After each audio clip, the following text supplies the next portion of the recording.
Deputy Morrison had just pulled a drunk cousin out of my koi pond when another relative slipped on my solar fountain and crashed into the recycling bins.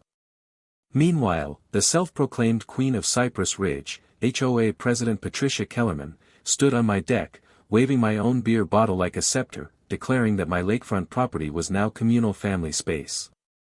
All because I had the audacity to install a perfectly legal privacy fence around my own land. My name is David Harper, a retired electrical engineer who moved to Cypress Ridge Estates 3 years ago. I chose this place specifically for the small private beach access that came with my property deed. The lakefront wasn't huge, maybe 40 feet of shoreline, but it was mine according to every legal document I possessed. I kept to myself, enjoyed my morning coffee watching the sunrise over Lake Pimmin, and minded my own business. That peaceful existence ended the day I met Patricia Kellerman, who ruled our neighborhood like it was her personal kingdom. Patricia had been HOA president for 8 years straight, mostly because nobody else wanted to deal with the thankless job of mediating lawn height disputes and approving paint colors. But Patricia didn't see it as thankless. She saw it as her divine calling to micromanage 300 households. The trouble started innocently enough. I came home from a hardware store run to find a teenager doing donuts on a jet ski, using my private dock as a launching point. When I asked him to leave, he laughed and said his Aunt Patty told him this was community property now. Aunt Patty, of course, was Patricia Kellerman. I confronted Patricia at the next HOA meeting. She smiled that fake smile of hers and explained that she had reviewed the original neighborhood plans from 1972 and determined that all lakefront access should be shared among residents for the greater good of the community. When I showed her my deed, clearly marking the beach as part of my property, she waved it away like it was a grocery receipt. The next weekend, I found Patricia's brother-in-law, Gary, setting up a full outdoor kitchen on my lawn. He had a propane grill, coolers, and was stringing lights between my trees. When I told him to leave, he showed me a laminated card that said, Kellerman Family Lake Access Pass, with Patricia's HOA presidential seal stamped on it. I called the police, but Gary was gone before they arrived, leaving only burnt burger remnants and empty beer cans as evidence. That's when I decided to install the fence. 6 feet tall, white vinyl, completely within HOA guidelines.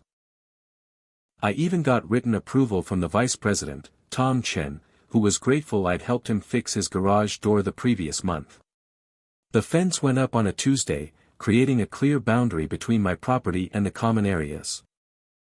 The installation crew had barely finished when Patricia showed up with what she called her advisory committee, consisting of her sister Linda, her cousin Margaret, and a woman named Dolores, who I later learned wasn't even a resident but Patricia's hairdresser. They stood at my property line like generals surveying a battlefield, taking photos and measurements while Patricia narrated into her phone about the unprovoked act of neighborhood hostility. That evening, Patricia sent out a neighborhood-wide email with the subject line, Urgent, Theft of Community Resources in Progress. She claimed I was privatizing public space and compared my fence to the Berlin Wall. She even included a poorly photoshopped image showing my fence with barbed wire and guard towers. Several neighbors forwarded it to me, some amused, others concerned that Patricia might actually believe her own propaganda. Patricia's reaction was swift and vindictive. By Thursday, I had received 14 violation notices in my mailbox. Everything from unapproved structure, to disrupting neighborhood harmony, to interfering with historic lake access routes. She even claimed my fence violated a covenant about maintaining scenic views, despite the fact that it only blocked the view of my own backyard. She took to social media with a vengeance. The Cypress Ridge Facebook page lit up with posts about how I was stealing community resources and destroying the neighborhood's family-friendly atmosphere. She posted old photos from the 1970s showing people having picnics near the lake, claiming these proved historic public use of my property. Never mind that those photos were taken at the actual public beach 2 miles down the shore. The situation escalated when Patricia issued official HOA easement permits to her extended family. Suddenly, I had cousins, nephews, in-laws, and people who might have just been random strangers showing up with these permits, demanding access to my beach. One morning, I woke up to find Patricia's sister, Linda, had set up a volleyball net across my lawn. Another day, someone I'd never seen before was teaching a yoga class to 6 people on my dock. I documented everything, every trespasser, every violation, every forged permit. I installed security cameras and caught Patricia personally escorting her family members onto my property at 2 a.m., using bolt cutters on my gate lock. That's when I knew this had gone beyond HOA overreach into criminal territory. The security footage revealed even more disturbing behavior. Patricia had created a schedule for her family members, assigning specific time slots for beach access throughout the week.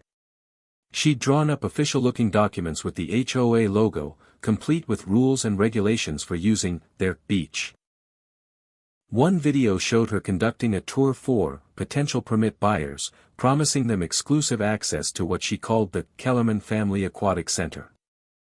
I also discovered she'd been telling people I was a reclusive millionaire who'd inherited the property through shady means and had no right to keep honest, hard-working families from enjoying the lake.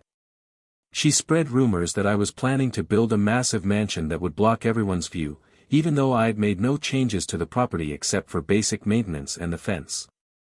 I hired an attorney who specialized in property law. When he reviewed Patricia's so-called easement permits and her creative interpretation of the HOA bylaws, he actually laughed out loud. Not only were the permits completely fabricated, but Patricia had been charging her family members $50 each for these fake documents, pocketing the money without reporting it to the HOA treasury. The attorney sent a cease and desist letter to Patricia and every person who'd received one of her permits. Patricia responded by calling an emergency HOA meeting where she tried to pass a resolution retroactively granting herself the power to redistribute private property for community use. Even her usually passive board members balked at that one.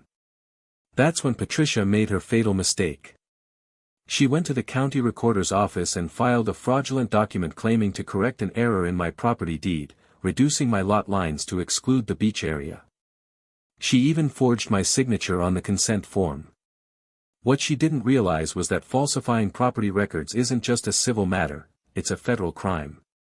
The FBI showed up on a Saturday morning while Patricia was hosting another one of her family beach parties on my property. I watched from my kitchen window, sipping coffee, as 2 agents in suits walked past the bounce house Patricia's grandkids were playing in and served her with a warrant. The look on her face when they explained they were investigating federal fraud charges was priceless. They seized boxes of documents from Patricia's home office, including a ledger showing she'd sold over 200 fake lake access permits to various people, not just family members. She'd made nearly $10,000 running this scheme. They also found where she'd been using HOA funds to pay for her family gatherings on my property, listing them as community improvement expenses. The investigation uncovered something even more shocking. Patricia had been planning to petition the city to declare my beach area a public easement, using the fake usage history she created as evidence. She drafted letters to city council members and had even met with a few of them, presenting her forged documents as proof of historical community access. One council member later told me he'd found her presentation suspicious but hadn't realized the extent of the fraud. Her computer contained dozens of emails where she discussed her plan with family members, referring to it as Operation Lakefront Liberation. She'd promised various relatives permanent spots for their boats, jet skis, and even a floating dock system she planned to install once she'd successfully stolen my property rights. The emergency HOA meeting to remove Patricia from the board was standing room only. Residents who'd been too intimidated to speak up before suddenly found their voices. Tom Chen presented evidence of Patricia's financial misconduct. The HOA's attorney confirmed that Patricia had exposed the association to significant legal liability. The vote to remove her was unanimous. Even her usual supporters couldn't defend federal fraud.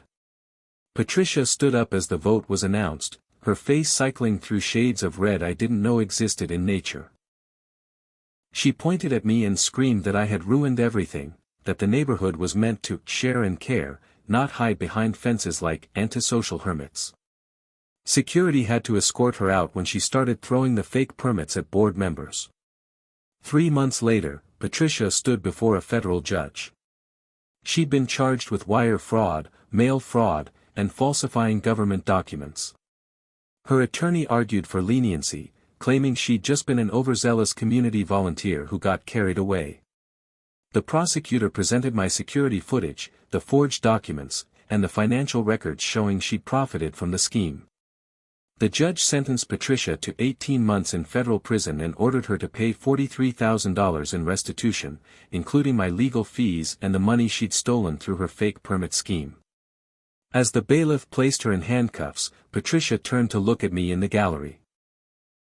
Instead of anger, her face showed complete bewilderment, as if she still couldn't understand how enforcing private property rights had led to this moment.